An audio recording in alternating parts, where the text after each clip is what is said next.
You could work at so many other places, but for whatever reason, you choose to be a part of this family. And we are a family.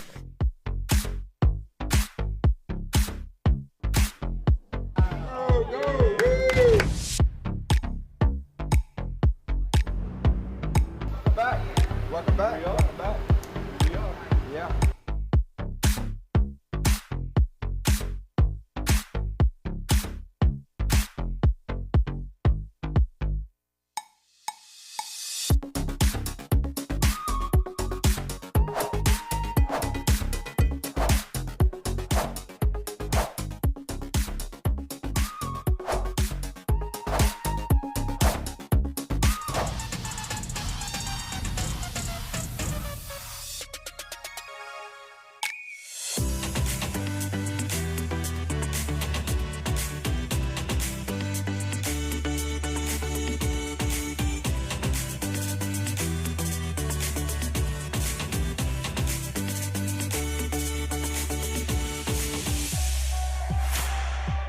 Know in history is that a lot of the poor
May this ceremony be filled with joy and pride.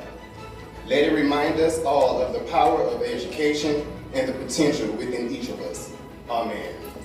Graduates, as you embark on new adventures, carry on the legacy of this achievement with pride.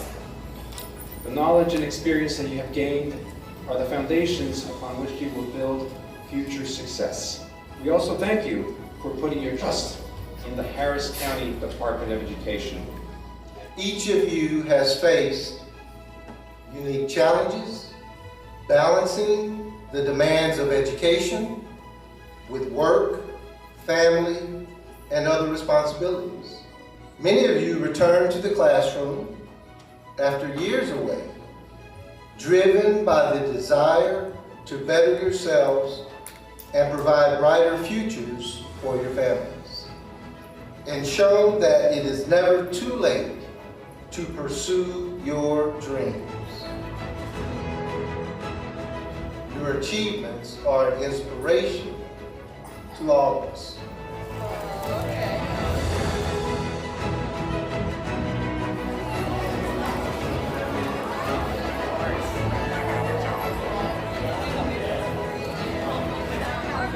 Congratulations to the class of 2024 on this incredible achievement.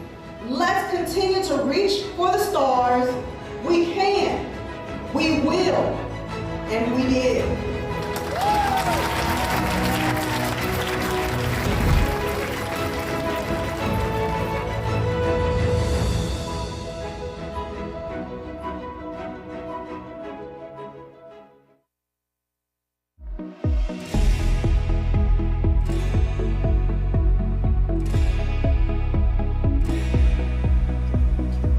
54-year-old Pasadena native and HCDE adult education graduate Ruth Alarcon has spent hours and hours sitting at this table in front of her computer, poring over science, social studies, English, and her ultimate challenge, math.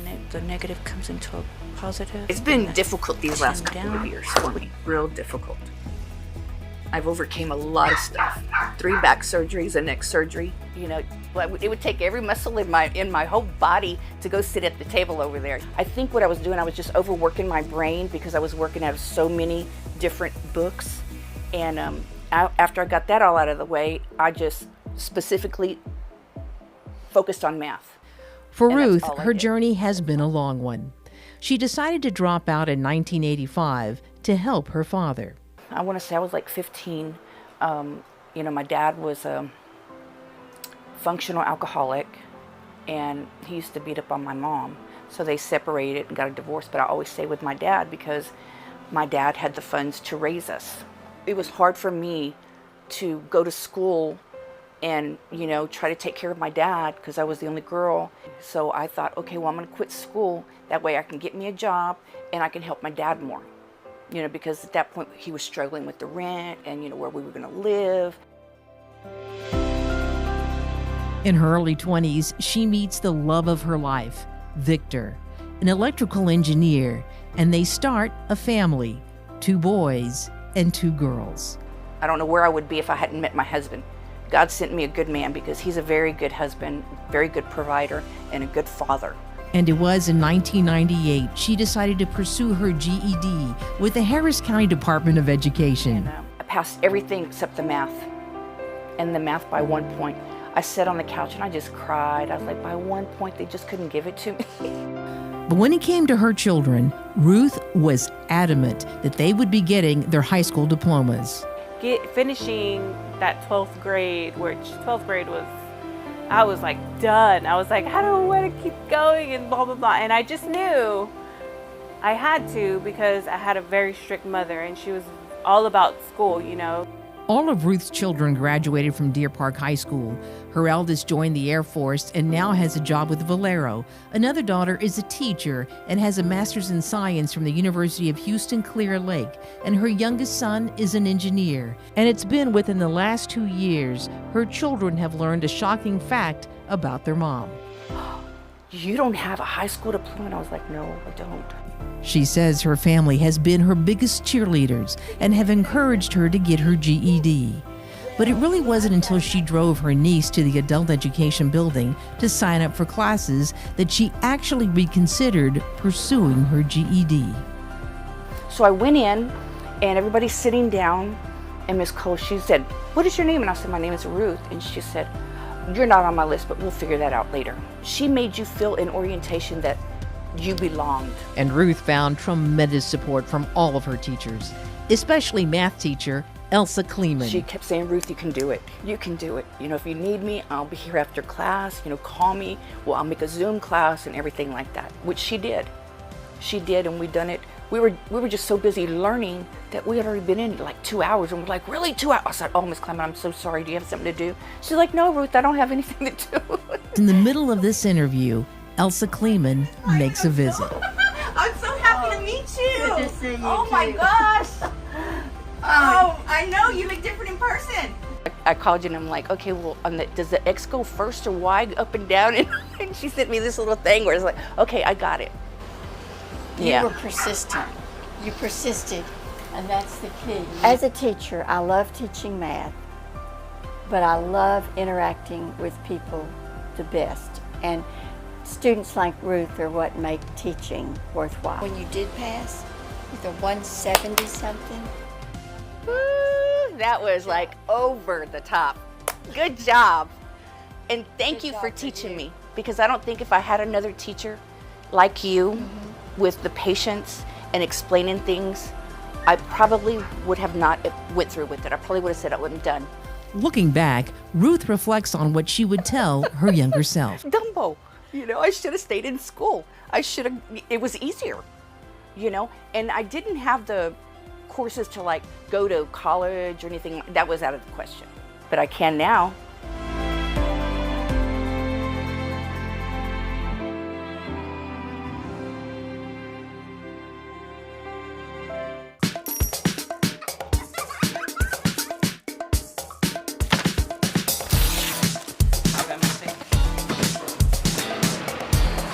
The joy and excitement in the building is just so infectious.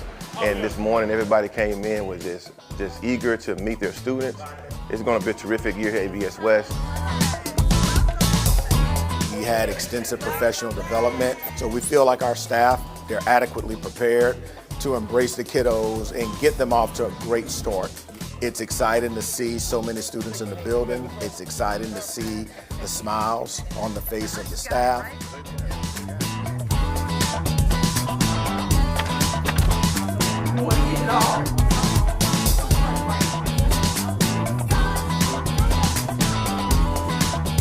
Teachers are looking wonderful, they're prepared, and the children are settling in.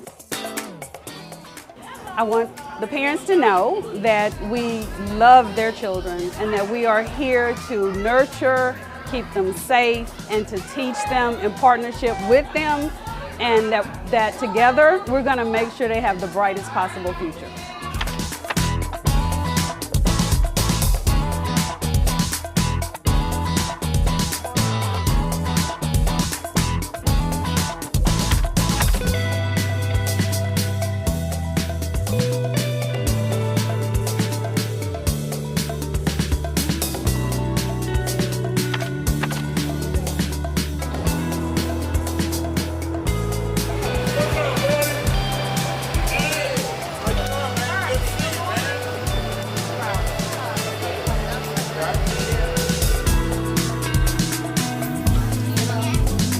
Our staff is excited to receive their students so that we can begin changing the narrative, which is our theme for this upcoming school year.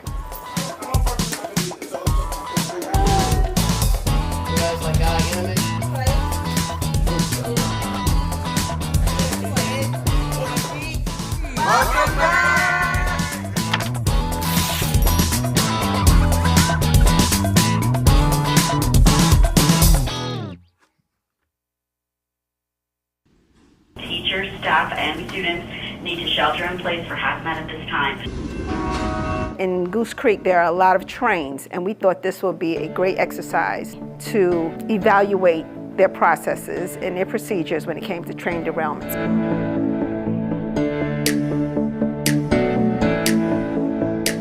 We've been advised what the derailment is or what the containment is. We've been planning for 7 months now, and so we've been meeting as a planning team to come up with the most realistic and possible scenario that would give every element of the phase. Any children in here? Today was a train derailment, so that activated a shelter in place for hazmat in the school, and then in turn a relocation of that campus to another school, and then a reunification of students and parents.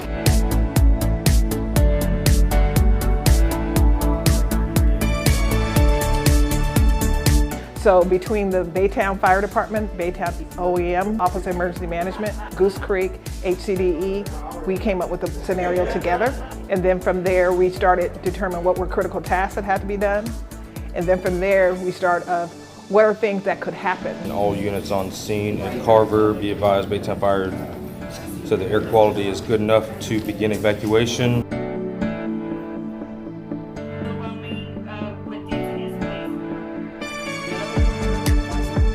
So we do these trainings because you can never quite fully prepare for any emergency. So muscle memory is important. So the more you prepare, the more you train, the better your outcomes are when in the event that there is an actual emergency.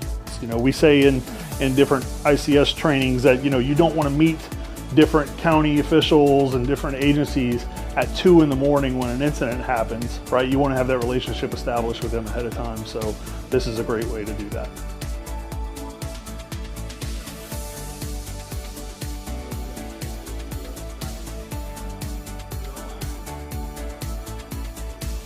Overall, very pleased because there were a lot of lessons learned.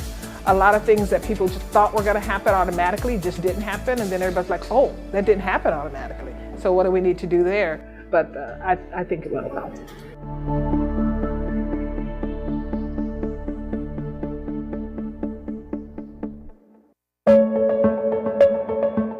If you want solid first-year teachers, pick us because we are creating really great teachers. We are producing through this model that we know works for children. As Texas sees a significant teacher shortage, alternative certification programs have taken center stage amongst our state's school districts. In our program, we partner with school districts directly, and we are not inviting the general public.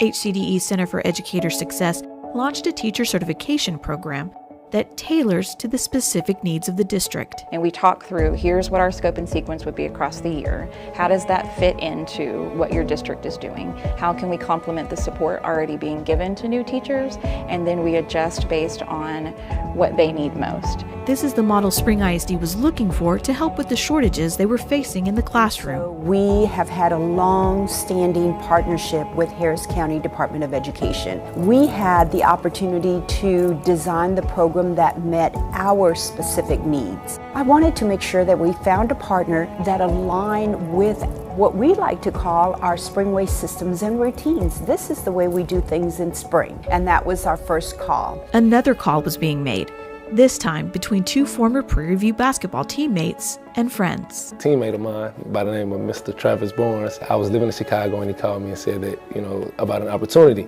with Spring ISD. So I just kind of called him up and I was hey man, it's a teaching position open. I think you should come try it out. They were allowing first-year teachers join the district. Didn't have to be certified, but they will allow us to work through getting our certification. When I first got into the program, what I noticed was that they worked one-on-one with each one of their candidates. So that was the best thing for me, and they actually formed a personal relationship with us as well. It's 6, 7, or 8 coaches with, just the mass amount of people that we have supporting us, as well as our fellow cohort classmates who can also provide us feedback. Watching their growth from day one is really powerful for us and rewarding. Then we go watch them in their classrooms, and it's just a proud moment for us because we see them doing what we've taught them, but in a very natural way. In spring, we believe that, we win as a team. All of us together will ensure that we have high quality teachers in our classroom with our students. A partnership between organizations to produce exceptional educators. So we're really a guide in terms of helping them stay the course when it gets really hard, because there are lots of days when they just need somebody to say, you can do this. Like, you were born for this, keep going. I learned that sometimes you may get a little nervous, but with the right group and the right people pushing you, everything will be all right. Somebody raise their hand. I'm grateful for the opportunity, very grateful. You get a free program, and then you also get people that actually care about your growth.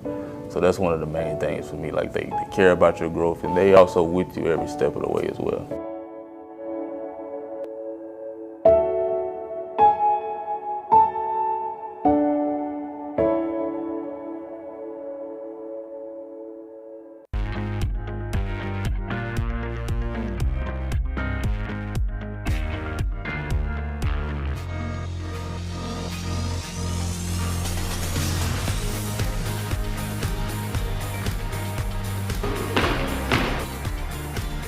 Harris County Department of Education's Center for After School, Summer and Enrichment, or CASE for Kids, provides out-of-school time opportunities for Harris County's children, and for many, set them on the course to incredible futures.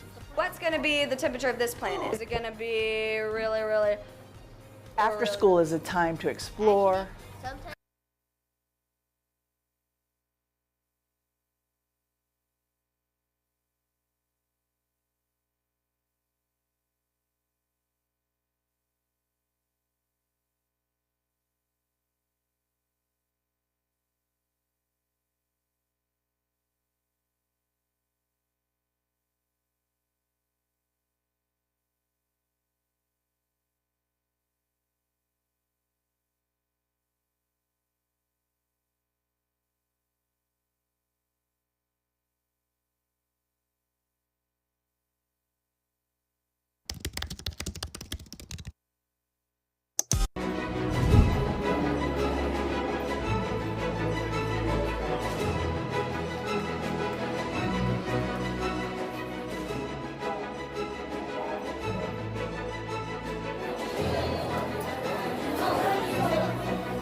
May this ceremony be filled with joy and pride. Let it remind us all of the power of education and the potential within each of us. Amen. Graduates, as you embark on new adventures, carry on the legacy of this achievement with pride. The knowledge and experience that you have gained are the foundations upon which you will build future success. We also thank you for putting your trust in the Harris County Department of Education. Each of you has faced unique challenges, balancing the demands of education with work, family, and other responsibilities.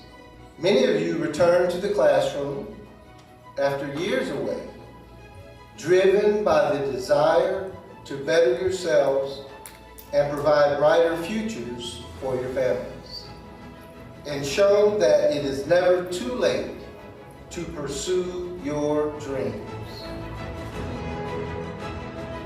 Your achievements are an inspiration to all of us.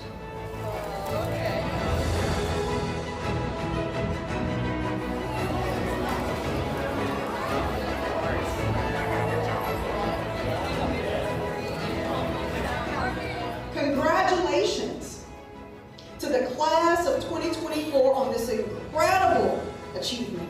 Let's continue to reach for the stars. We can, we will, and we did.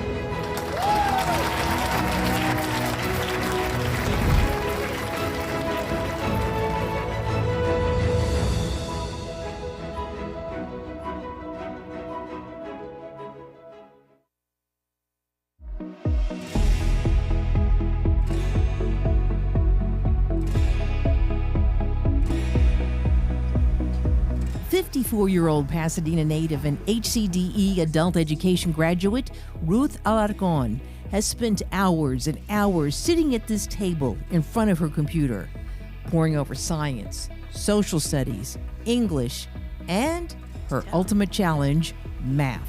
The negative comes into a positive. It's been difficult these last couple of years for me, real difficult.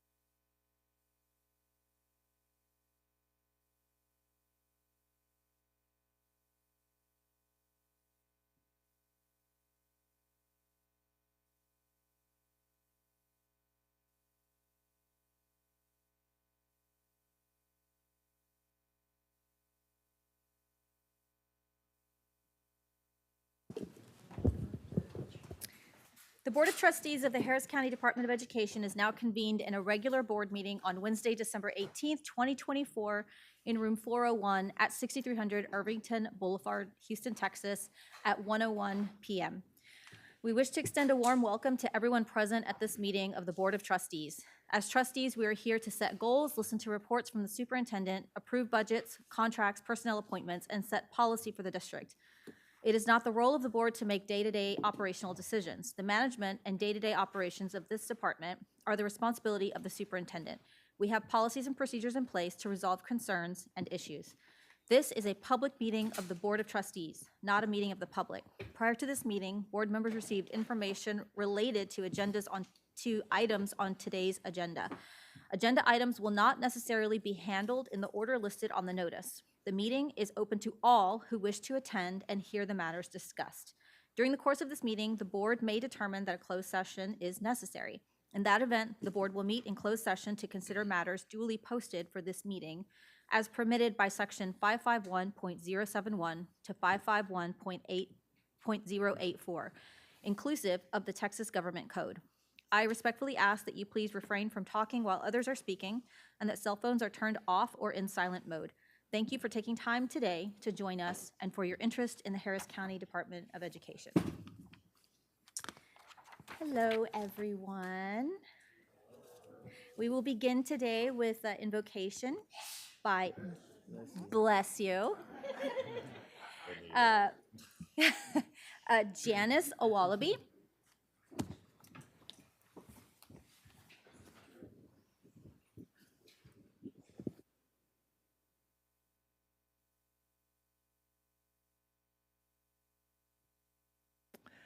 Let us pause for a moment of reflection. May we gather with hearts full of serenity, finding peace in the work we do for children, educators, and families we serve. Grant us the courage to face complex challenges with confidence, to make decisions that are both bold and compassionate, and to always act with integrity. May we be guided by wisdom so that each choice we make is thoughtful, just, and in the best interest of all those entrusted to our care. As we come together, may our hearts and minds be open and our actions be grounded in service and collaboration. Amen.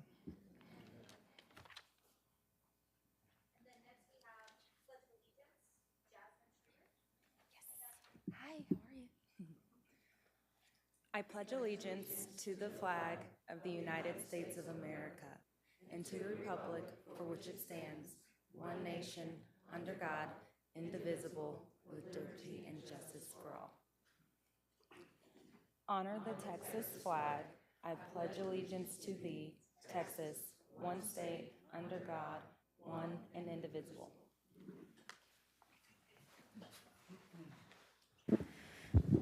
Right. We do not have anyone for open forum, so we will move on to reports and presentations. Employee of the month, Dr. Sylvester.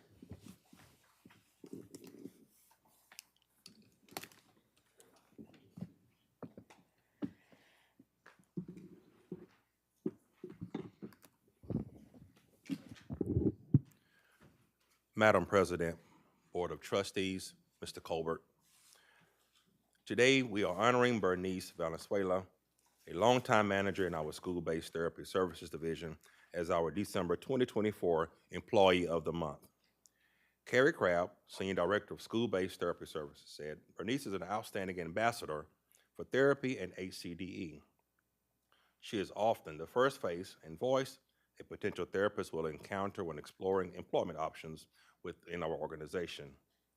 Not only does Bernice help candidates with the process as well as answer any questions, she maintains these relationships over time, sometimes even years, until a candidate joins the HCDE family. New recruits often mention how memorable their interactions with Bernice were, recalling the time and care she took to explain school-based practice and what the job entails, Ms. Crabb wrote in her nomination. Bernice's people-first approach ensures that candidates trust her completely, knowing that she genuinely wants them to find the job that is right for them. Ms. Crabb said this type of dedication shows through in all Bernice does. During the recent Hurricane Beryl closure, in which power was down throughout the city, Bernice drove to McDonald's to access Wi-Fi so she could reassure candidates and reschedule any interviews while checking on their well-being in the aftermath of the storm. This type of commitment, coupled with her kind and loving approach, exemplifies what sets Bernice apart in her work.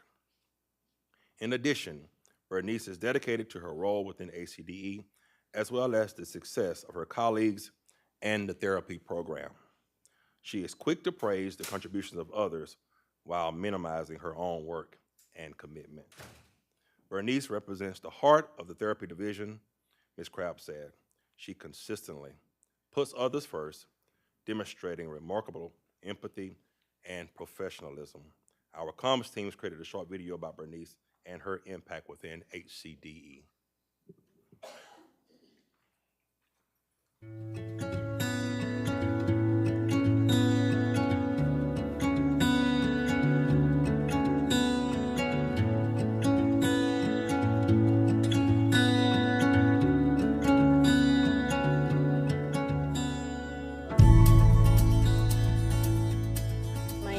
Bernice, and I am a manager with school-based therapy services here at Harris County Department of Ed. I met Bernice when I joined the management team in 2004.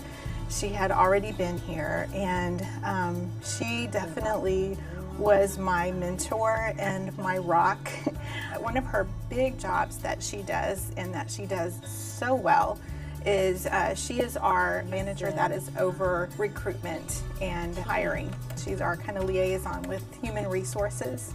almost all of our new people, probably going back at least 15 years that she's been in this role, every one of the new people know Bernice. And when they come on board and we have our new employee orientation, they have to meet Bernice because they have already formed that relationship with her before they have set foot in our door. So. I love being able to make connections with people. Harris County Department of Ed provides services to many districts. I remember when I left the field of working directly with students, because I'm now a manager, I wrote a letter to the parents of all the children that had touched me especially late. And I just said, I want you to know that your child taught me more than I ever. I met Bernice back in 2014. I was moving from Virginia to Texas, and I came in for an interview with Bernice, and she found out that I was traveling back to Llano, Texas. So she pulled up on the computer, looked at all the different routes, and told me, she was like, look, go this route because there's less traffic at this time, and then she asked me to call or text her once I got to my house, just to make sure that I was safe. I had never experienced that. I got home, I told my mom, I said, I had the best interview, and my mom said right then and there, this is the person you want to work for. When we had the hurricane and we didn't have any power, Bernice drove to a McDonald's so that she could get on the Wi-Fi, so that she could touch base with those prospective candidates and make sure they were okay and let them know that we were going to reschedule, just so that they weren't left hanging out there. And she genuinely also wanted to make sure that they were all okay, and she was checking on their well-being. So that's just Bernice. I knew they lived in areas that had been hit especially hard, and I wanted to make sure they were okay. My mom was an amazing woman. I think the thing that I got from my mom, just in always watching her, she was always respectful of others, and my mom had a playfulness that was amazing.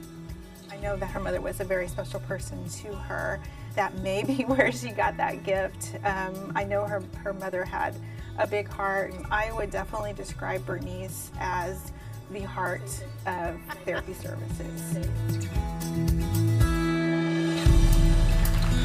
I am pleased to introduce to you the Heart of Therapy Services, Miss Bernice Valenzuela, December 2024 Employee of the Month.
All right.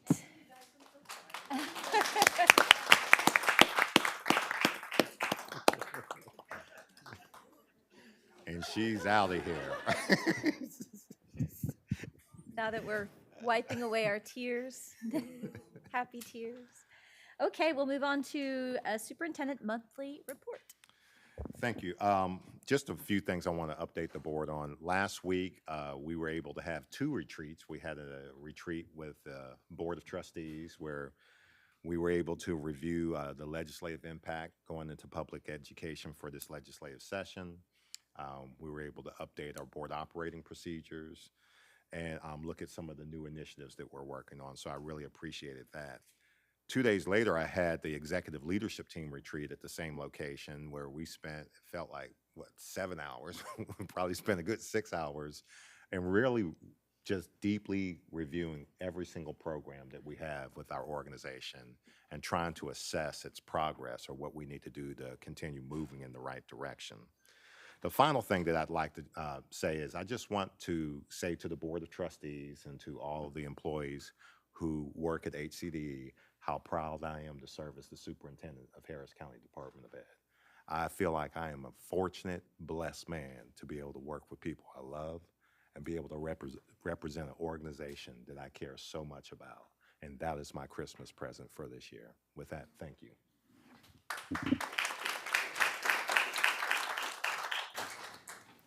Thank you. And we will go into our annual division update for our Center for Safe and Secure Schools.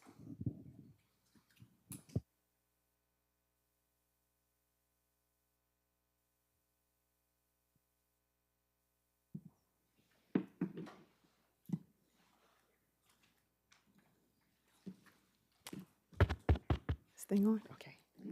Good afternoon, Madam President and HOSA, Board of Trustees, Mr. Colbert, and HCDE leadership team. My name is Leslie Etheridge, and I will be reporting for the 2023-24 school year for the Center for Safe and Secure Schools. Before I begin, I would first like to introduce my dynamic team. As your name is called, please stand. Jeremy Foster, Janice Wallaby, Robert Marquez, Michelle Calhoun, Director Dr. Tiffany Cheney, and last but certainly not least, Gil Guyana, who cannot be here today. Thank you, team, for all that you do, and I appreciate you guys. You can be seated. The Center for Safe and Secure Schools was established in 1999 at the request of school superintendents to advance safe and secure environments for learning and teaching. The center is focused on prevention and driven by preparation, pursuing new and innovative opportunities to continue to build safer and more secure learning environments. Although efforts needed to keep schools safe are consistently evolving, one thing has remained the same: partnerships. The Center for Safe and Secure Schools is a leader in school safety, and our largest partnership is through our membership. Last year, we had 24 ISD members, 21 in-county and 3 out-of-county. Our district members are part of our Emergency Operations Board. We host quarterly Emergency Operation Board meetings. During these meetings, districts have the opportunity to discuss many of the challenges they face. This insightful information is one of the many tools the center utilizes to tailor our services to meet the needs of our district. It also helps us stay grounded in learning. These are some of the services we provide: behavioral threat assessments, reunification, fentanyl and vaping awareness, de-escalation, incident management training, averting targeted attacks, and of course, safety audits. The center recently received a grant to assist several school districts in operationalizing their mandated behavioral threat assessments. We offer a menu of services based on a series framework, which consists of safety, education, readiness, innovation, and effective solutions. In addition to our HCDE webpage, we have other various media platforms in which we provide information about safety: our monthly safety and wellness tips, monthly podcasts, quarterly newsletters. We are in the process of restoring 2 of our social media platforms. Last year, data shows that we served 8,112 in-county educators and 55,234 indirect students. Aldine, Alief, and Humble are the districts where our service delivery numbers were the highest. Our services include a host of topics. The data also shows that 52% of our training topics are related to emergency management and 48% are related to climate and culture. The Center for Safe and Secure Schools has provided important and effective services, but we could not do it alone. We have collaborated with subject matter experts to render the best services possible. I Love You Guys are significant contributors of the standard response protocols as well as reunification trainings. Our partnerships with the FBI and the Department of Homeland Security allows us to receive alerts in reference to national information and threats which could possibly affect our local schools. Our partnership also expands to the Harris County Safe Schools Commission. The Harris County Safe Schools Commission was established in 2022 as an advisory board to assist the Harris County Commissioners Court on matters related to safety and wellness in K-12 schools across Harris County, with the Center for Safe and Secure Schools serving as an advisory for the committee. Earlier this year, the commission was reconvened and it was recommended that the advisory committee become a standing board. I was asked to speak at the Commissioners Court to support the recommendation. Next is Leslie Etheridge, speaking on item 22. You have 1 minute.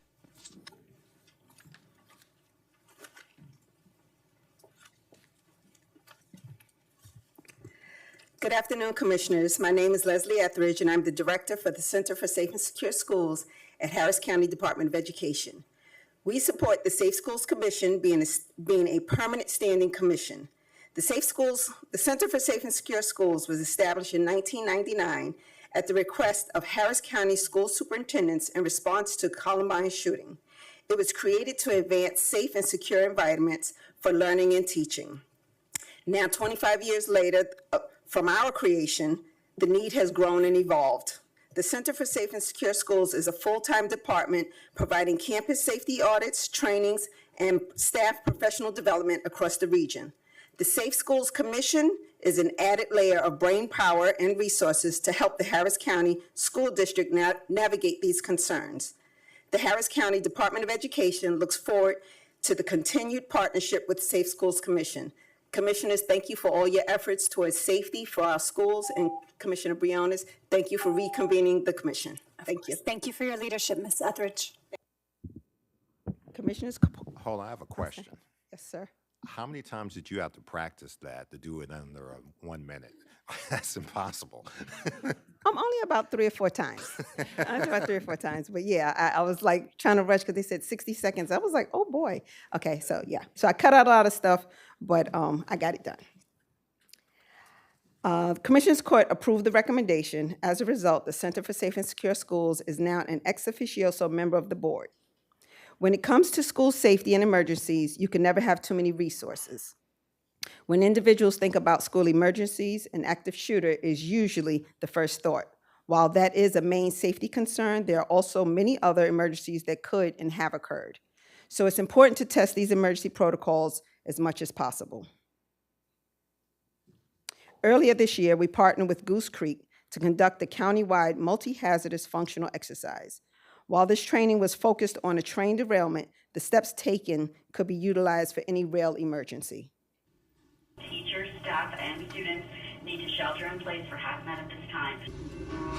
In Goose Creek, there are a lot of trains, and we thought this would be a great exercise to evaluate their processes and their procedures when it came to train derailments.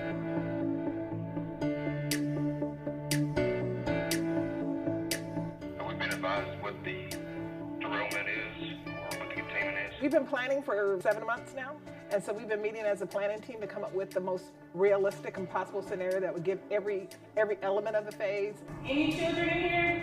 Today was a train derailment, so that activated a shelter in place for hazmat in the school, and then in turn a relocation of that campus to another school, and then a reunification of students and parents.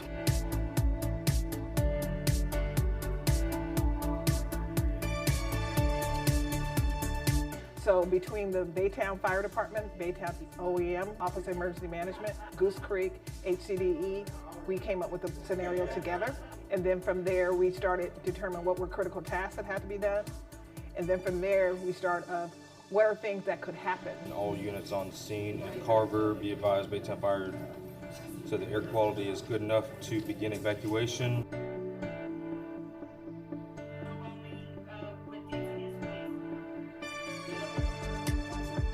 So we do these trainings because you can never quite fully prepare for any emergency. So muscle memory is important. So the more you prepare, the more you train, the better your outcomes are when in the event that there is an actual emergency. You know, we say in different ICS trainings that, you know, you don't want to meet different county officials and different agencies at 2 in the morning when an incident happens, right? You want to have that relationship established with them ahead of time. So this is a great way to do that.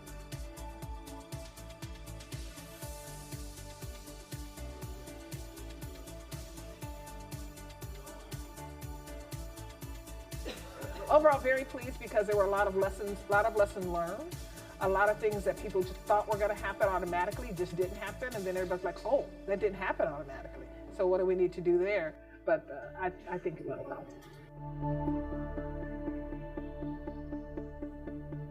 And I want to thank you, the comms team, for that presentation. Although the majority of our presentations are conducted for our external partners, we also provide training for our internal partners. Recently, we conducted emergency preparedness in the workplace presentation for HCDE employees. We conduct this training annually for all employees because emergencies can occur anywhere. This workshop provides participants with the knowledge needed for emergency situations and the tools to respond to create a safe environment. After each service, we ask participants to complete a client satisfaction survey. Last year's survey revealed a 98.4% overall satisfaction rating from both our internal and external clients. We also observe school trends, threats, and emergencies to identify challenges and create a response. 3 of the biggest trends recently identified are: first, the shortage in teachers and administrators. The challenge is the volume of uncertified teachers. The response is an administrative academy which focuses on mandated safety trainings for school administrators. Second is the increase in students arrested for threats. The challenge is the lack of funding for trainings and a reactive response to a threat. No school wants to be on the news for not taking a threat seriously, so therefore all threats are often reported. The response is a behavioral threat training and operationalized procedures. Third is the increase in school mandates, which the challenge is also a lack of funding. The response is the DOJ grant we recently received to provide needed services to our partnerships. The DOJ grant we recently received to provide needed services and our partnership with the Safe Schools Commission. Our partnership allows us to advise the Commission on the various safety challenges the schools encounter, which in turn provides them with the essential information they need to lobby for the schools. As I stand before you today, we remain steadfast on progressing towards our goals. These goals include increasing visibility on a local, state, and a national level. I'm happy to report that last month my team presented at the National Association of Black School Educators Conference held in Atlanta, and the presentation was a holistic approach to safety, supplying training and services for all educators, building, maintaining, and sustaining client relationships. Oh, I went too fast. And deliver strong internal support for HCDE schools. Before I end, I just want to acknowledge that this is the 25th anniversary for the Center for Safe and Secure Schools. With the help of my HCDE marketing team, we will be celebrating this milestone all year with our commemorative branding. Thank you for your time. This concludes my report for the Center for Safe and Secure Schools. What questions do you have for me?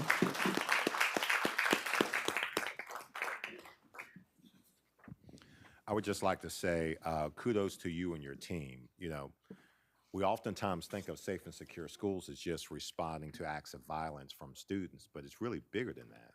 In Houston's quite unique because sometimes the response could be to weather. And, you know, nothing's scarier and more unpredictable than a storm headed right to your building, and what do you do? But, I never thought about it until you were doing your presentation. But Houston also has another unique component besides weather, and that's chemical spills. You get to some school districts, that's a very real thing. And that's something that they need to be very conscious of. And so our Safe and Secure Schools Division has had to evolve over years to the ever-changing landscape of public education and trying to stay in front of that. And they've done a really good job of doing that, so much so that the school districts seek them out to certify that they're implementing best practices and certainly want to learn all the new practices. So kudos to you and your team, and I appreciate you very much.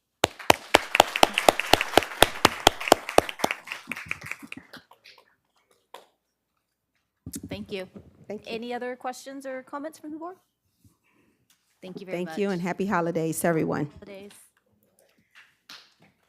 And with that, we will move on to an update from Case for Kids.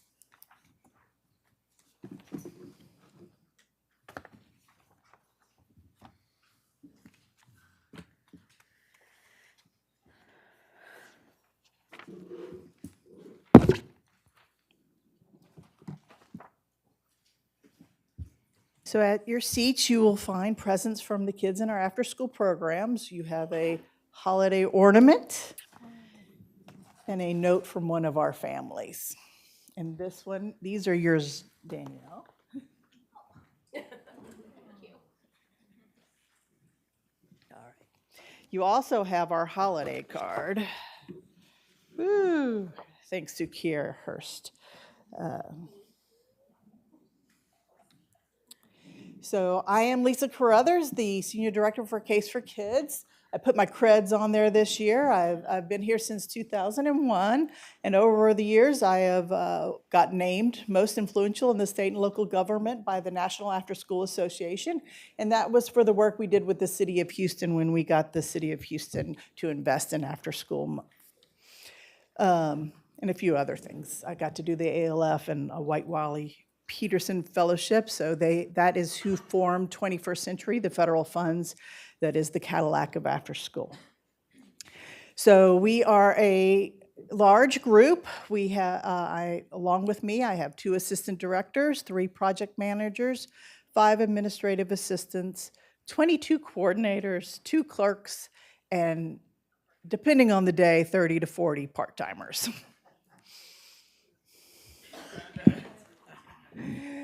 Together, we served 17,000 last year, over 17,000 kids last year, 1,800 adults, and worked with over 150 community partners. This year, we are on target to meet our numbers. We start with our comprehensive after-school program, so I'll ask if you are one of the staff working with comprehensive after-school, please stand.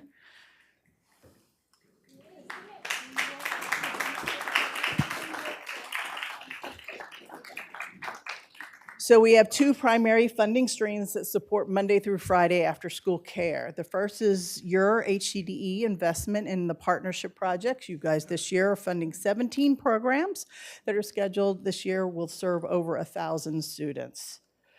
Through our federal funds, the 21st Century Community Learning Centers, we have 2 cycles. We have Cycle 11, which supports 9 programs, and Cycle 12, which has 10. These are on target to serve over 2,300 students.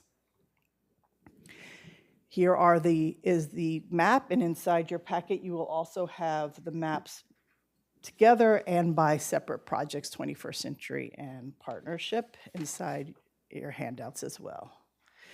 But these are just dots, and so I asked the team to share some photos that represent their happiest moments through the year. So we have over at Clear Creek, we have a cosmetology club. We've got violin over there. We have Fraser Elementary in Pasadena celebrating our Lights On Advocacy Day. We've got driver's education at Chavez High, culinary arts, Chavez High, podcasting over in Clear Creek, Sanchez North, got to hang out with the ASBCA. They also got involved in civic engagement. We work very closely with many of our sites this year with our civic engagement team. and the Houston Endowment Funds to get our kids involved. And Baker Ripley, here they are, saying that committing to vote when they get older. Chavez hosting Thanksgiving dinner, and we also have a lot of family engagement activities. Here we have Lights On opening their doors at Miller Intermediate for their families. We just did a Kids Day Entrepreneurship where kids got to make and sell their wares, which brings us to a different division. So if you are on our quality support team, please stand up.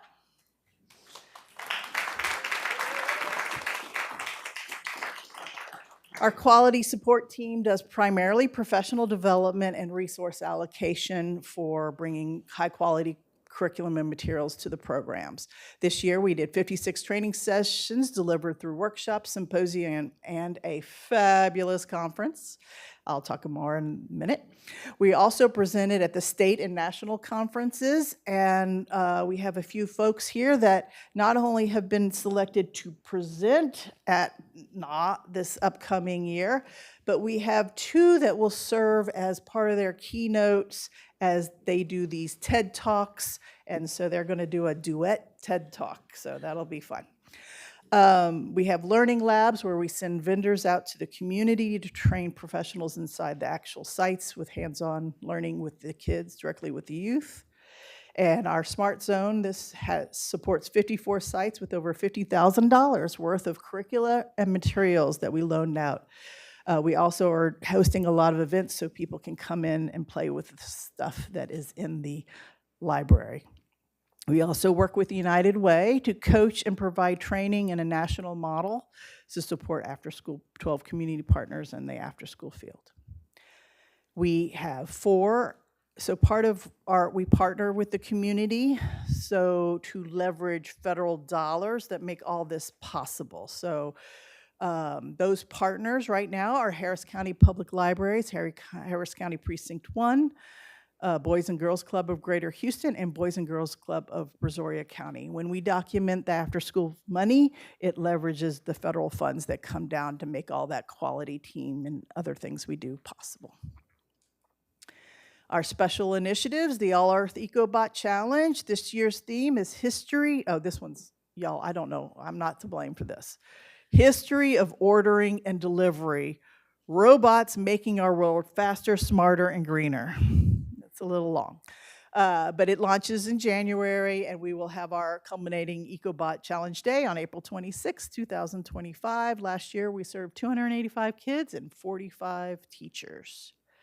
Our case debate is going strong. This year, we're going to exceed our numbers already. Last year, we did 357. We're doing more this year.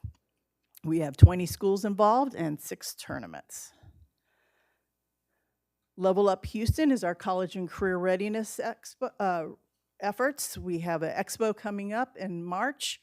It will be our 2nd annual expo. We'll be down at U of H downtown and doing hands-on activities. You see these kids are learning actually hands-on touching things that relate to careers and college readiness. And we're also badge some of our community partners for their commitment. We also did a few other collaborative efforts, the Green Heart STEM Challenge through the Education Foundation of Harris County. And then we will be working with Summer Learning Week this summer. And this year's Kids Days, or the Kids Day Entrepreneurship that we just had, it was everybody went Christmas shopping. It was super fun. And in the summer, we'll be doing Kids Day Healthy Living. It's very much like Iron Chef. So please come out when you get your invitation and eat and sample some of the kids' food. Okay, she's over those programs, and she laughed. All right. If you are on this, oh, did I miss anybody on the special team? Yes, stand up. This is our new, just did the market day for her first event. So it was a very large scale event. And our resource management, this is where we give out our funds. Our team there, stand up. So This is the partner with this partnership with the city and the county, right? We leverage funds. The city is from their tax base, and they gave out 96 grant awards totaling $663,000 to support 8,985 students this year.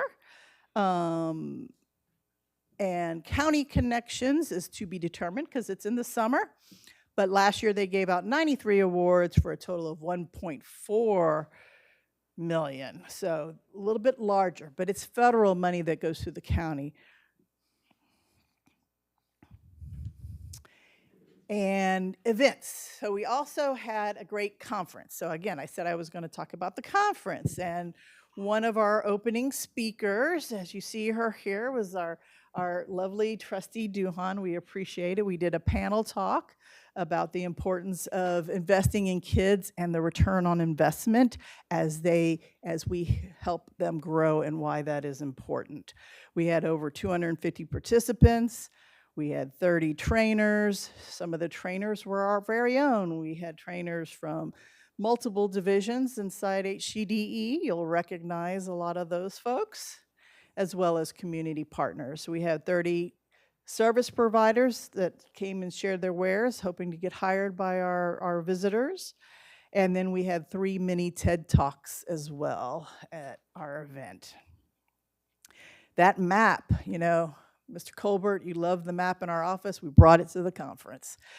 We asked everybody else to put their dots on the map too, and we numbered them so that people could find who they were close to and maybe reach out and build some networks. We also, as one of the performers, that young man in the green, he placed 5th in the Olympics breakdancing. So we were very happy to have him join us at the conference. That was a special event. We also had 2 students that won the National Lights On After School Poster Contest. They came out to the conference. So these young ladies from Crespo Elementary and Houston ISD were selected by our national organization for the National October, I forgot the actual date, but fourth Thursday in October, Advocacy Day. And your employee of the year, one of the employees of the months from last year, Mr. Melvin Mead, did exceptional on Lights On. He had a superintendent visit and she brought 2 board members. He got a proclamation from the city of Kemah and a proclamation from Clear Creek. So he really got out there in the community again. You know, you don't get to get put up again, Melvin. You only get put up once. So our opportunities and challenges, we're really wanting to build out workforce and college and career readiness. This is an important space, especially we believe at the national level that how funds, we need to make sure we're being part of that continuum to get kids ready to work. We are micro-credentialing OST staff. We worked with our grants department to write a few grants to support that work. Our community interest in case and brokering community collaborations and partnerships was, we did a needs assessment. We had over 100 folks fill out a needs assessment, and 60 of them joined us for a strategic session.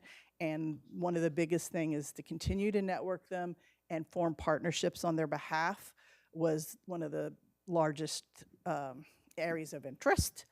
Our challenges are our federal 21st century funds on our cycle 11 grant for the 9 sites. They will be ending in fiscal year 26, as well as that $1.4 million that the county invested in summer will also end in 26. So we're looking at a fiscal cliff. We'll be writing a cycle 13, so that is good. It's a competitive process, but we will be writing that. And we are talking to the county commissioners about what can they transition it into their tax base or not. So we are actually meeting with them one at a time, and we'll be talking about, is there possibilities for sustaining that work. And all this is important because what happens between school and home matters. And your questions.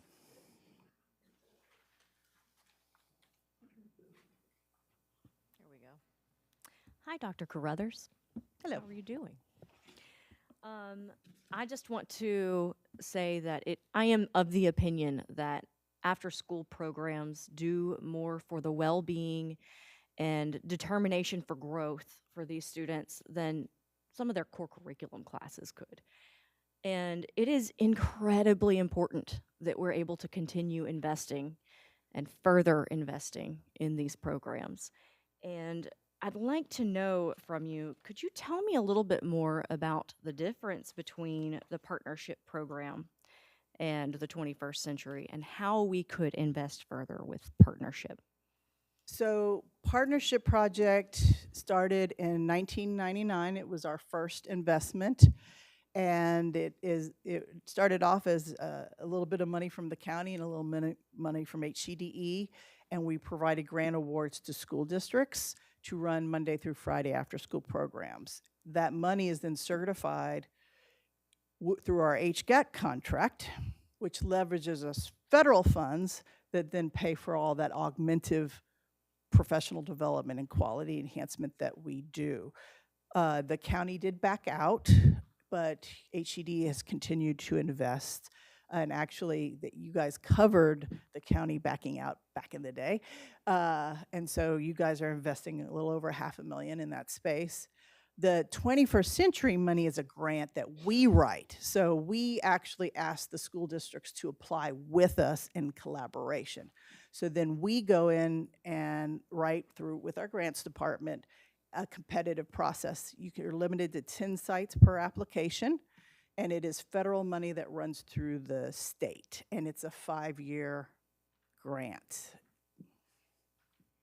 So we're investing about $500,000 per year is what you just told us, correct? Through Partnership Project, through the comprehensive after-school portfolio. And you do invest in other spaces around debate and EcoBot and right. et cetera. So if we were to increase our investment in that, would there be a capacity for growth for the students? Would we be able to find the utilization? Would they appreciate the resources the way we would need them to? Can you talk to me about that? So right now we supported 17 schools this year, and that is the lowest number we've ever supported, in part because of the HISD situation. We anticipate now that there's been 2 cycles of a new superintendent that HISD might be coming back to the table for after-school funding. But they had historically been our largest grant recipient of partnership, and they are now, I believe, at 2, maybe 3 sites now. So there's definitely a space in HISD as well as some other districts, especially as this ESSER rescue money has gone away. The districts are now refiguring out what they're going to do and how they're going to do after school. Schools like A-Leaf, they have after-school programs. They try to have after-school programs at every single elementary. Wow. And they've had a few that haven't been able to stand up after ESSER's exit. So what I'm hearing, it sounds to me like it's possible we need to be anticipatory in our budgeting to be able to invest more into these programs, knowing that in the very near future, there's going to be a big need for it coming up. Is that correct? I always say that. Yes. All right. Does anybody else have anything they'd like to say about that? I think that it would be very nice for us to look deeply into investing further in after-school programs. So, thank you, guys. Thank you, Madam President. Dr. Carruthers, outstanding job. Thank you, your entire team. Along those lines, you mentioned the county and you mentioned the funding cliff, so my ears kind of perked up there. So is that a possibility for us in terms of bridging? So that there's sort of different ways we do things, right? So Partnership Project and 21st Century are comprehensive Monday through Friday after school care, right? Parents have to go to work and they need safe places for their kiddos. And that is elementary, because I certify $1.5 million in elementary dollars to leverage 1.7 in federal. So that has to be elementary. County is project money. So it can go to a nonprofit that is working with a school district. It's granted out, so you might do a summer camp. You might do augmenting some, and right now county is summer only. So you might work with the district. Districts tend to have after-school programs for 3 weeks, so you might take those kids the rest of the summer. They tend to be done by nonprofits, like we have nonprofits that do robotics, we have etiquette programs. We also work with academic and tutorials, programs that do all. It's really a wide array of what is delivered during that space. So that it's going to be a huge hurt for, it's $1.4 million. Right, so does the county funds allow us to leverage us to draw down additional federal dollars? Those fundings do not. They don't. So have you had discussions, preliminary discussions with the county? We are in the process. We are meeting with each of the commissioner's office, and we will continue to do so. And so, you guys come to the check signings. That's a very important time where you guys get to connect with the commissioners, which I appreciate you guys coming out to that. That really helps. And then, I can, as we meet and we hear the plans, now, I can be a dreamer. I'm sorry, Mr. Colbert, but Austin County just passed a tax to support after-school and early childhood through a voter referendum. I don't know if the county's willing to go there. Probably not. But anyway, we are talking to them. Okay, thank you, Dr. Carruthers. Thank you, Madam President. I'd just like to say how much I appreciate our case department. So CASE has kind of been our flanking move, and they're probably one of the most agile divisions that we have. There's been a couple times where I've gone to them, seeking them to fill a void that has been created, and they can do it seamlessly within minutes. EcoBots is a great example of that. Case debates where they took it and knocked it out the park. And so they do the thing that I appreciate so much, and every time I get opportunity, I like to tell the story, like what do you do for the kid that doesn't play football or is not in band? Like what is that person doing after school? And so I think that this is like a significant blind spot in all of public education, and the benefits have been tremendous. And a lot of that's a testament to the quality of your staff and their ability to execute and put in programs in there that are intrinsically desired to try to look after the well-being of children. So for that, I appreciate you and your staff. Thank you. Thank you.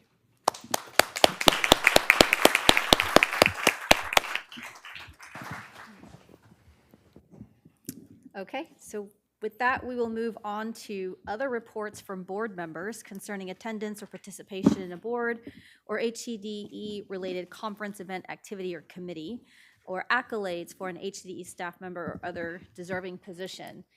And I would like to start by taking note of the fact that today is my and Trustee Duhan's anniversary of when we took our oath to serve on Harris County Department of Education half a decade ago. Our first oath. We took a second oath after that, but the very first time when we, half a day, and I that's how Sarah put it. I said, it's been 5 years, and she said, it's been half a decade. I said, I like that. It's been half a decade. So I just wanted to take note of that and tell you how honored. There's really no words. I love serving here. It's a wonderful place to serve with amazing people, and it's just a feel-good place. I mean, it's just great to come and serve in a place where we get to help people every day. So with that, Trustee Duhan, would you like to say anything on your anniversary?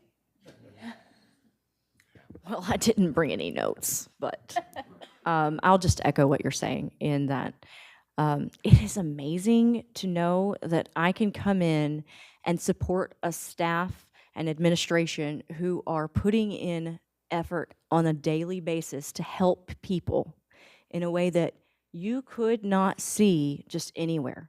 This is a real unicorn, as we like to put it. And it is once again, like you said, such an honor to be able to come in and check the box yes for what you guys are doing. Thank you so much. And then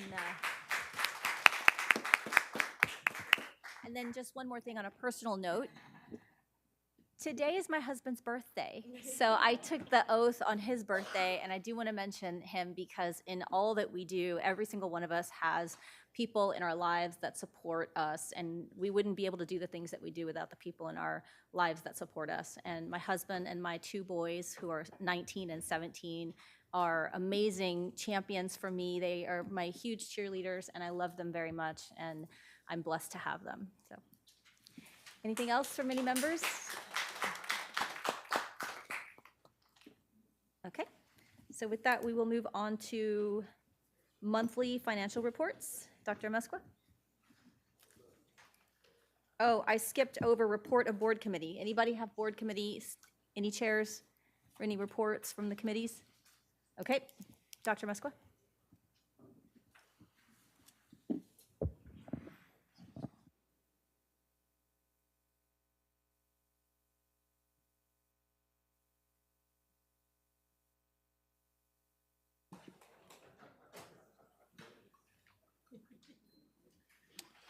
Okay, the first report is financial highlights as of November 30th. All our information is posted on our website, and the balance sheet as of, take this off. As of November the 30th, we have assets of $32,335,125 and liabilities of $3,232,496 and equity of $29,102,629. So for the first 3 months, September, October, and November, we have more expenses than revenues, and so we use our fund balance to the tune of $6,641,000, primarily because we don't get the taxes during those months. We get them until January. So that's where the fund balance helps us to make sure that we have enough cash flow for the organization. So we have $29,102,629, and you will see the final report in January, how we ended up the year for August 31st. Our indicators of financial information is, the first is percentage of fund balance to general fund. We're at 173 versus 138 the same time last year. Working capital ratio, cash flow, we're almost the same, 29 million versus 23 million, a little bit more in cash at this time. Unassigned fund balance ratio, we're 93% versus 86% at the same time last year.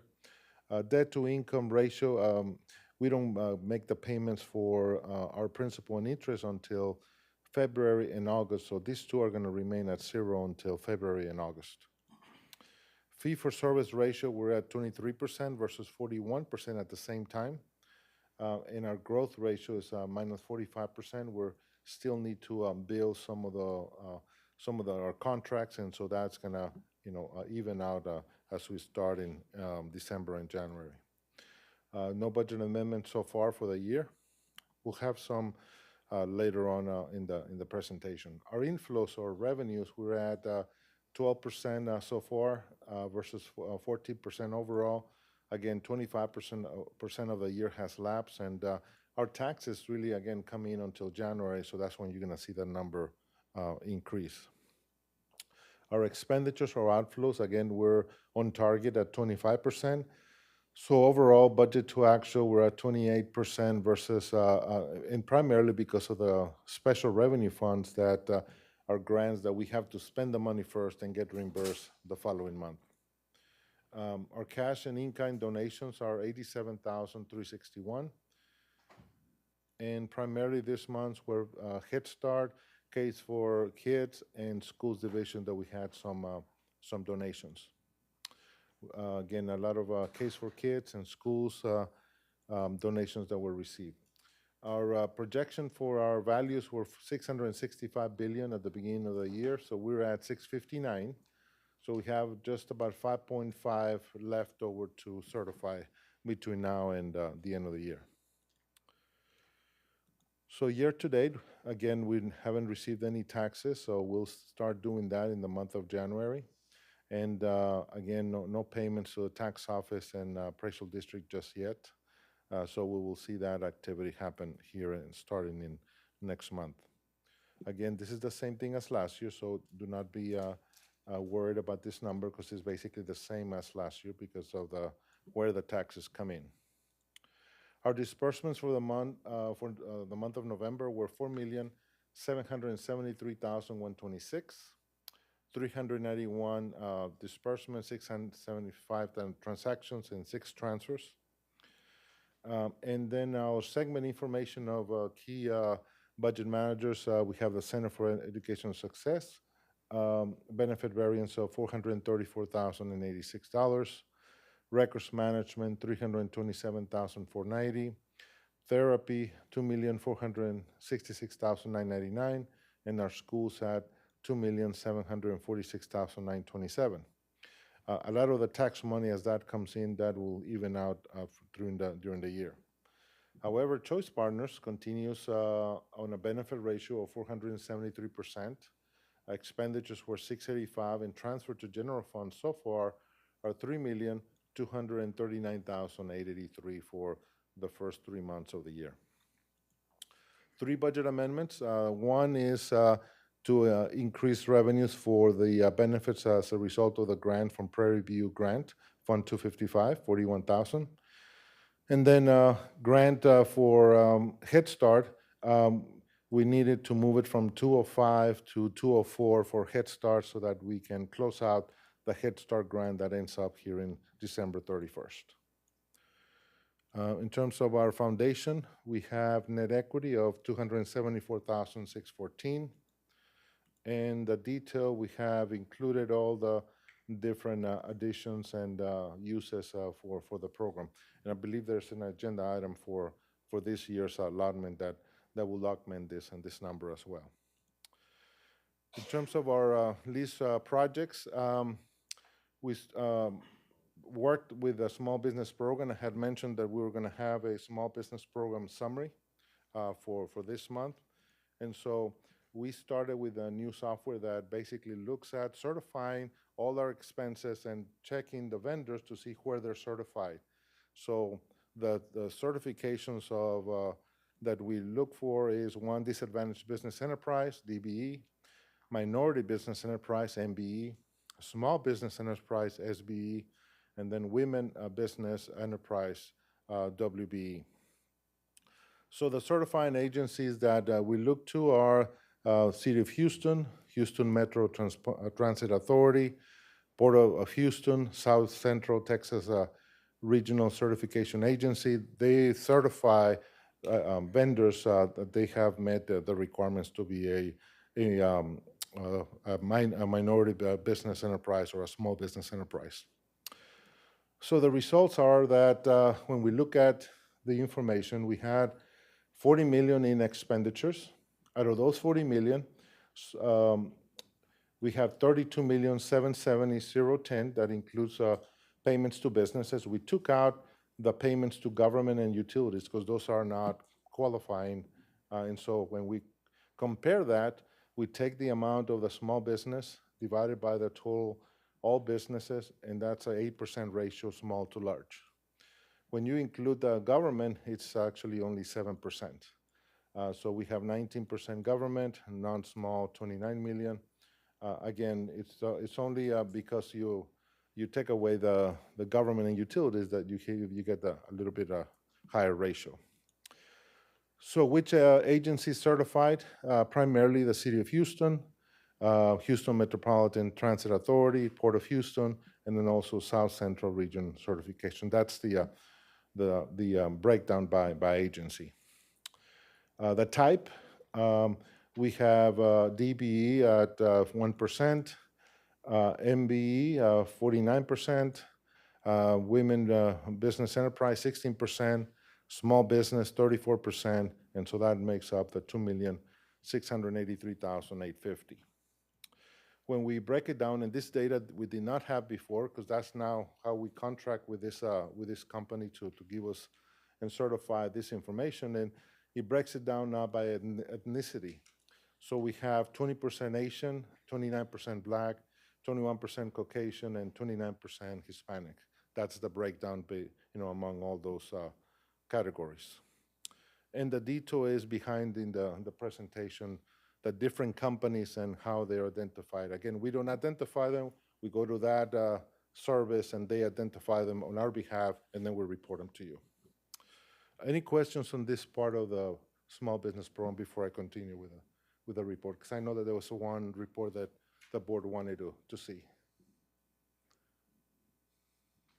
Just thank you for going to that level of detail. And there could still be some small businesses, but they just aren't certified with those entities? Yes, yes. There's a lot of small business that they're just not identified in themselves as that. Thank you. Our PFC amount is $2,950,548. The majority is the retainage that is spending. Maintenance notes, $74,795. The retainage that we have pending is $1,256,811. And then this is the 2024 maintenance notes. We have $13,300,790, retainage of $177,573 so far. And then all our, again, the only thing that is pending is the retainage. So you see the percentages of the different projects, 100% are, because we already recorded the expense, we're just waiting for the payment of the retainage payable. The Irvington renovation, again, the contractual commitments that we have, $5,086,641. And then we still have some funds for other projects available for that will come in after the Irvington renovation. That's the report for the month of November. What questions do you have? Thank you. The next report is investment report. The Federal Reserve did meet today, and I will cover that in a few minutes. Again, all our information is posted on our website. Our investment policy is certified by GTOT. And the Fed funds rate was reduced again by 25 basis points just earlier today. That's a signal that, again, the Fed will probably not continue to reduce, or they'll slow down in the reduction here going forward. So they started with 50 basis points, and then they cut it 25 basis, and then just today another 25 basis points.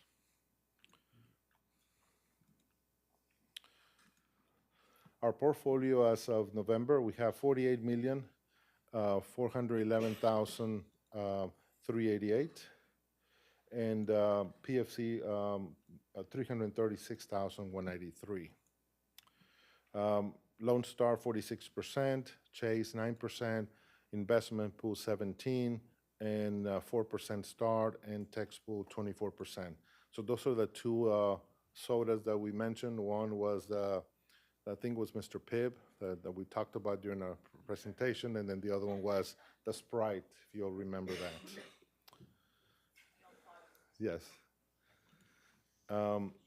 Difference from a year ago, $7,977,457, or a 20% increase in our portfolio from a year ago.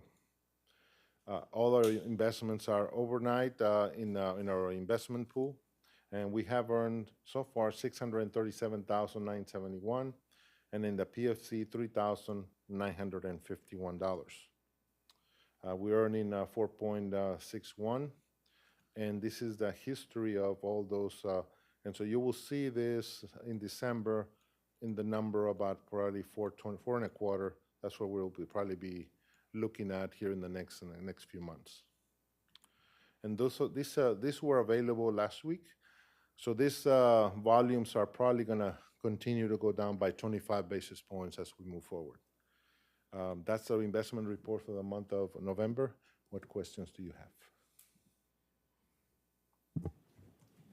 Thank you, Madam President. Thank you, Dr. Mescal. Outstanding report, and you and your team. Just about with the Feds reducing interest rates, did we anticipate, have we projected sufficiently with respect to the reduction Did we anticipate that Yes. occurring? Yes, it's been anticipated. At some point in time, we're gonna lengthen our investments to the 120 to 360 days and break down the portfolio. Because now, before the rates were climbing, and now they're gonna start declining and in terms of short-term rates. And so we need to take a defensive posture by extending a little bit of some of our funds and being able to take advantage of that. Okay, that's great. Thank you. Appreciate it. Thank you. Any questions? Thank you. Oh, just a reminder, I do have some confirmations that at the end of the meeting, I'm going to give to you for our first report coming up in January. Okay.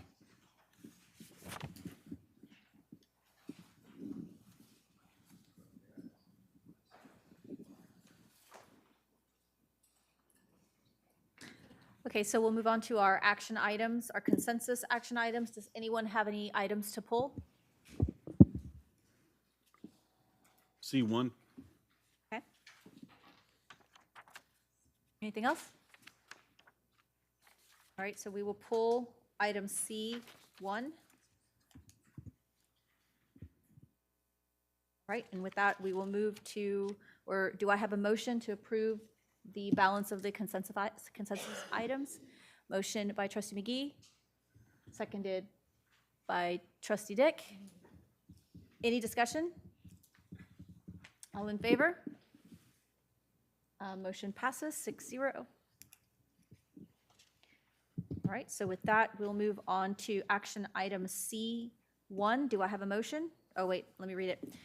Consider ratification of Stop Federal Grant from the Office of Justice Programs, Bureau of Justice Assistance in the amount of $930,947 for the period of 10/01/24 through 9/30/27.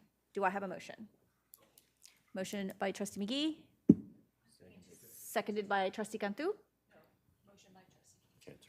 Motion by Trustee Cantu, seconded by Trustee McGee. There you go. Discussion?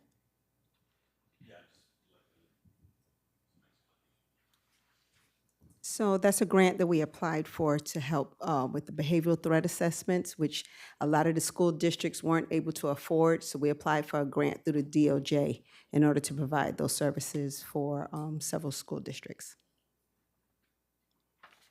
Thank you for that. Can you describe what a behavior threat So the behavioral threat assessment consists of, once there is a student that's been identified with some type of whether it's a physical threat, self-harm, or things like that, there's certain processes and mandates that the TEA requires the school districts apply to basically see what the cause of the problem is. And a lot of the schools don't have the resources to have a comprehensive training or teams in order to assess those threats. But this is one of those unfunded mandates where they mandate they have teams set up to do behavioral threat assessments, but they don't give a whole lot of information on what they should do afterwards. So we've come up with a operationalized procedure where it can be comprehensive throughout all the districts, because each district does something different. The way because there's no mandate on how to do the behavioral threat assessments. It's just telling them they have to do it. So we're trying to operationalize it so each school district will be kind of run the same way. Thank you. Any further discussion? Any other questions? Okay, all in favor? Motion passes 6-0. Thank you. Thank you. We'll move on to our non-consensus action items. So we begin with item 7.1, consider approval of the services agreement for information technology services and CDW-G for the period of 2/01/25 through 01/31/26 in the amount of $275,925 to renew the Microsoft Enterprise Agreement and Azure Cloud Commitment Prepayment. Do I have a motion?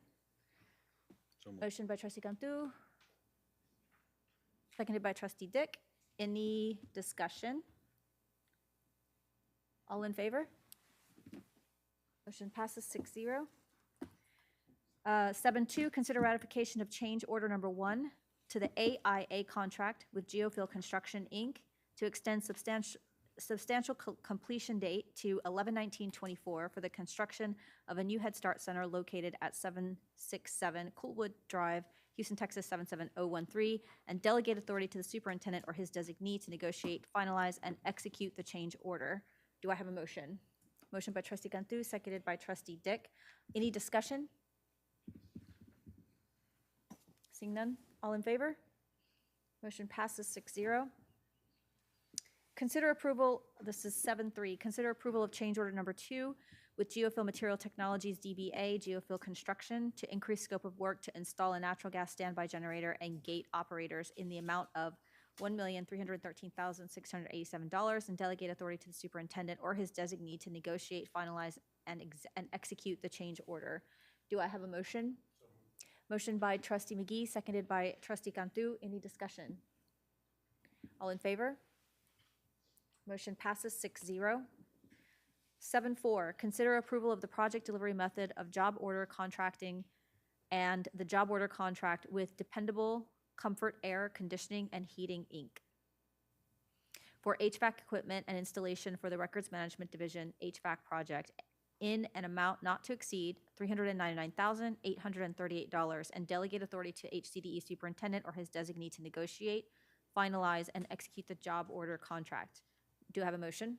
Motion by trustee Cantu, seconded by trustee Dick. Any discussion? All in favor? Motion passes 6-0. 7-5, consider approval of services agreement with Equal Level UNA Solutions for the period of 1/13/25 through 1/12/26 in the amount of $97,050 for the purchase of software and installation services for the new purchasing platform for HCDE procurement services and Choice Partners Division. Do I have a motion? Motion by trustee Cantu, seconded by trustee Dick. Any discussion? All in favor? Motion passes 6-0. 7-6, consider ratification of memorandum of understanding between HCDE and the Education Foundation of Harris County for the Partners in Education project, providing $200,000 for grants, scholarships, and sponsorship activities, the Tools for Teachers program for the purchase of supplies for teachers, and other foundation activities for the term of September 1st, 2024 through August 31st, 2025. Do I have a motion? Motion by trustee Duhan, seconded by trustee Cantu. Any discussion? All in favor? Motion passes 6-0. And with that, we will move into executive session under the Texas Government Code pursuant to any and all purposes permitted by section 551.001-551.084, including but not limited to 551.071 and 551.074. We move to executive session at 2:16 p.m.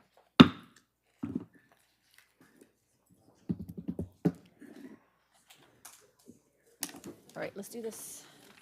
Smooth sailing. Pull the big old cargo ship right into the port.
and the thousands of students it serves.